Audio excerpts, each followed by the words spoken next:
जय हिंद, नमस्कार साथियों। स्वागत है इस प्यारे से प्लेटफॉर्म आरडी ट्रिकी क्लासेस पे।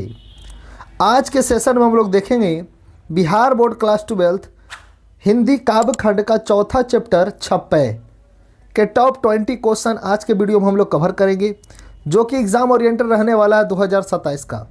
तो जो भी विद्यार्थी 2027 में एग्ज़ाम देने वाले हैं तो वह ज़रूर इस वीडियो को देखें, जिससे आपका सारा डाउट क्लियर हो जाएगा। और इसमें टॉप 20 हम लोग क्वेश्चन कवर करेंगे छप्पै पाठ का, ठीक है।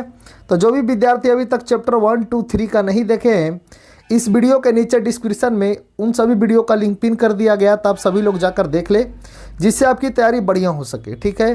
तो चलिए दोस्तों, बिना देरी की आज की सेशन को हम लोग शुरू करते हैं।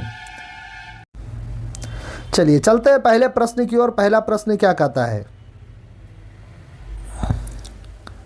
पहला प्रश्न कहता है छप्पै क्या है? छप्पै क्या है? तो छप्पै एक प्रकार का हमारा छंद है। क्या है बाबू? छंद है, यानी फर्स्ट का सी नंबर ऑप्शन बिल्कुल करेक्ट होगा। चलिए छप्पै अब शब्द है, तो इसके बारे में कुछ चीज़ समझते हैं। छप्पै आखिर किसे कहते हैं? छप्पै का अर्थ क्या होता है? छप्पै का अर्थ होता है 6 पंक्ति वाली कविता को छप्पै कहा जाता है। जिस कविता में 6 पंक्ति है, इस तरीके से लिखा होता है बाबू, 6 पंक्ति, उसको हम लोग छप्पै के रूप में जानते हैं। याद रखिएगा, 6 पंक्ति की कविता को हम लोग क्या कहते हैं? छप्पै। यानी जिस कविता में 6 लाइन है वो छप्पै कहलाता है। मोटा मोटी आप ये समझिए, ठीक है। चलिए चलते हैं अगले दूसरे प्रश्न की ओर बाबू। दूसरा प्रश्न हमारा क्या कहता है? कहता है नावादास किस प्रकार के भक्ति कवि थे? नावादास किस प्रकार के भक्ति कवि थे? तो सगुनोपासक, राम भक्त थे, कृष्ण भक्त थे, प्रेम मार्गी थे या ज्ञान मार्गी थे? तो राम भक्त थे। क्या थे बाबू? राम भक्त। याद रखिएगा, यानी नावादास कैसे कवि थे? तो हमारा सगुन क्या होगा? सगुनोपासक राम भक्त कवि थे। याद रखिएगा, कोई दिक्कत? चलिए बहुत सुंदर। तीसरा प्रश्न की ओर हम लोग चलते हैं बाबू। नावादास किसके समकालीन थे?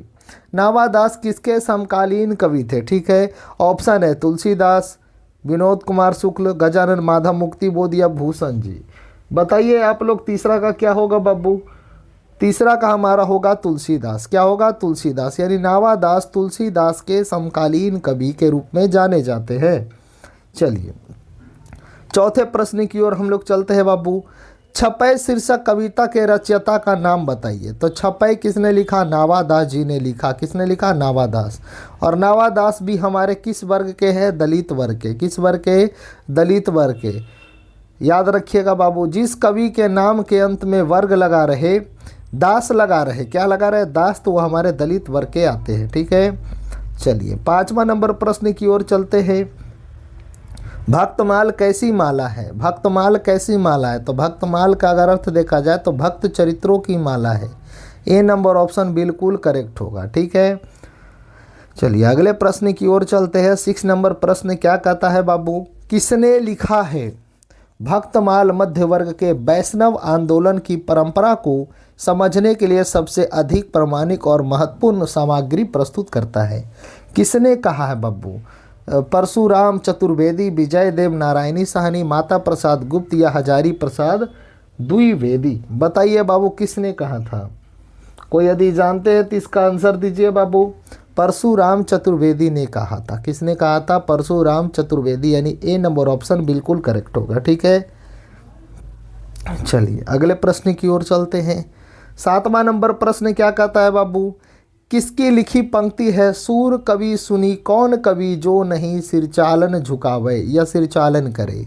ठीक है, किसने कहा था? नावादास जी ने कहा था। किसने कहा था? नावादास। डी नंबर ऑप्शन बिल्कुल करेक्ट होगा। चलिए अगले प्रश्न की ओर चलते हैं बाबू। 8वां नंबर प्रश्न की ओर। नावादास की कृतियां का नाम बताइए। नावादास कौन कौन सी कृति लिखे? भक्तमाल भी लिखे हैं, अष्टयाम भी लिखे हैं, प्रेम फूल भी लिखे हैं। इनमें सभी होगा, यानी डी नंबर ऑप्शन हमारा करेक्ट होगा। चलिए अगले प्रश्न की ओर चलते हैं। 9 नंबर प्रश्न। नावादास के दीक्षा गुरु कौन है? दीक्षा गुरु मतलब जो भगवान के प्रति आस्था जगाते हैं, कौन थे? तो स्वामी अग्रदास थे। कौन थे? Swami Agradas. C number option correct होगा। चलिए बहुत सुंदर। 10 नंबर प्रश्न की ओर चलते हैं बाबू। नावादास किस युग के भक्त कवि है? किस युग के है बाबू? तो भक्ति काल के है। किस काल के है? भक्ति काल। युग पूछे काल पूछे, डी नंबर ऑप्शन करेक्ट होगा। किसने कहा है? किसने कहा है भक्ति विषय के धर्म सो सब अधर्म कहे जाए? भक्ति विषयक या भक्ति विमुख ये धर्म सो सब अधर्म कहे गाए। किसने कहा बाबू? नावादास जी ने ही कहा है। किसने कहा है? नावादास। ए नंबर ऑप्शन करेक्ट होगा। चलिए 12 नंबर प्रश्न की ओर चलते हैं बाबू। 12 नंबर प्रश्न हमारा क्या कहता है? किसने कहा है नावादास ने किस कवि के गुणों की प्रशंसा निम्न पंक्ति में की है? पद्मावत निसंदेह वचन सरिस के हिये की गाठ। ये किस कवि की पंक्ति है? तो किस कवि की पंक्ति है बाबू? आप लोग जरूर बताइए। 12 नंबर जायसी की, कबीर की, तुलसी की या सूरदास की? बताइए आप लोग बाबू। कबीरदास की। किसकी है? कबीरदास। यानी 12 का बी नंबर ऑप्शन बिल्कुल करेक्ट होगा। चलिए 13 नंबर प्रश्न की ओर चलते हैं। 13 नंबर प्रश्न क्या कहता है? भक्तमाल में कितने चरित्र वर्णित है? कितने हैं? 200 भक्तों की चरित्रों का वर्णन किया गया भक्तमाल में। डी नंबर ऑप्शन बिल्कुल करेक्ट होगा बाबू। चलिए 14 नंबर प्रश्न की ओर चलते हैं। आपके पाठ्यक्रम में निम्न में किन किन कवियों के छपे संकलित है? किन किन कवियों के हैं? तो सूरदास और कबीरदास के बारे में कहा गया है। ए नंबर ऑप्शन बिल्कुल सही है। 15 नंबर प्रश्न की ओर चलते हैं बाबू। नावादास ने भक्तों के परिचय में किस शैली का प्रयोग किया है? समास शैली। कौन सी शैली? समास शैली। यानी बी नंबर ऑप्शन बिल्कुल करेक्ट होगा बाबू। चलिए 16 नंबर प्रश्न की ओर हम लोग चलते हैं। नावादास का काव्य रचना क्षेत्र था, कहाँ था? हरिद्वार, काशी, वृंदावन या मथुरा? तो वृंदावन। कहाँ था? वृंदावन। सी नंबर ऑप्शन बिल्कुल करेक्ट होगा बाबू। 17 नंबर प्रश्न और लास्ट प्रश्न है बाबू। भक्तमाल किसकी रचना है? तो भक्तमाल नावादास जी की रचना है। ए नंबर ऑप्शन बिल्कुल करेक्ट होगा। ठीक है, उम्मीद करते हैं ये सारे प्रश्न आपको समझ में आए होंगे।